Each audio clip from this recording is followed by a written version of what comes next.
నమస్తే అన్న, అందరికీ నమస్కారం. ప్రస్తుతం కువైట్ మరియు గల్ఫ్ దేశాల పరిస్థితి మనం చూసుకుంటే కానీ గందరగోళంగా ఉందన్నమాట. యుద్ధానికి ముందుకు వెళ్ళాలా లేకపోతే ఇప్పుడు ఉన్నట్లుగానే తటస్థంగా ఉండాలని చెప్పేసి కువైట్ మరియు గల్ఫ్ దేశాలు అయితే సమావేశాలు నిర్వహించుకొని ఆన్లైన్ సమావేశాలు నిర్వహించుకొని చర్చిస్తూ ఉన్నారన్నమాట. ప్రస్తుతం ఉన్న పరిస్థితుల నేపథ్యంలో కువైట్ మరియు గల్ఫ్ దేశాలకు రెండే మార్గాలు ఉన్నాయి. ఇరాన్కు లొంగిపోవడం, లేదంటే అమెరికా ఇజ్రాయిల్ చెప్పినట్లు చేయడం అన్నమాట. ఇరాన్కు లొంగిపోతే కానీ ఈ యొక్క ప్రాంతంలో ఇరాన్ ఆధిపత్యం పెరుగుతూ ఉంది. ఇరాన్ ఎలా చెబితే అలాగే కువైట్ మరియు గల్ఫ్ దేశాలు వినాల్సి ఉంటుంది. దానికి సిద్ధంగా అయితే కువైట్ మరియు గల్ఫ్ దేశాలు లేవు. ఎందుకంటే ఈ ప్రాంతంలో సౌదీ అరేబియా పెద్దన్న పాత్ర పోషిస్తూ ఉంది కాబట్టి దానికి సౌదీ అరేబియా ఒప్పుకునే ప్రసక్తే ఉండదన్నమాట.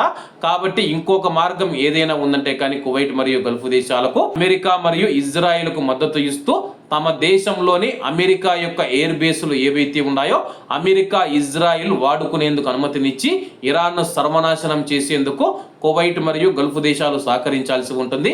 కేవలం ఈ రెండు మార్గాలు మాత్రమే ప్రస్తుతం కువైట్ మరియు గల్ఫ్ దేశాలు ముందు ఉన్నాయన్నమాట. యుద్ధంలోకి వెళతాయా, ఇరాన్కు లొంగిపోతాయా అన్నది మరికొన్ని రోజులైతే తెలిసిపోతూ ఉంది. మరి ఇక్కడ ముఖ్యమైన విషయం ఏంటంటే కానీ ఇరాన్ కూడా తీవ్ర స్థాయిలో మేము దాడులు చేస్తామని హెచ్చరిస్తూ ఉంది. యుద్ధ తీవ్రత పెరగకుండా ప్రస్తుతం ఏప్రిల్ 6వ తేదీ వరకు అయితే సమయం ఇవ్వడం జరిగింది. ఈ యొక్క చర్చలు సఫలమయ్యి ఈ యొక్క యుద్ధం ఆగిపోతే కానీ కువైట్ మరియు గల్ఫ్ దేశాలలో ఉన్న 1 కోటి మంది భారతీయులకు కూడా ఎటువంటి ఇబ్బందులు, ఎటువంటి సమస్యలు లేకుండా ఉంటాయన్నమాట. ప్రస్తుతం ఈ యొక్క యుద్ధ తీవ్రత రోజు రోజుకు పెరుగుతూ ఉండడంతో కువైట్ మరియు గల్ఫ్ దేశాలలో ఉన్న 1 కోటి మంది భారతీయుల్లో కూడా ఆందోళన అయితే ఉందన్నమాట.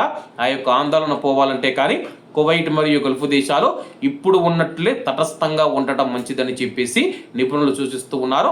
మరి కువైట్ మరియు గల్ఫ్ దేశాలు ఎటువంటి నిర్ణయం తీసుకుంటాయో వేచి చూడాల్సి ఉంది. కాబట్టి అందరూ బాగుండాలి, అందులో మనం ఉండాలి. అందరికీ నమస్తే అన్న, జై హింద్.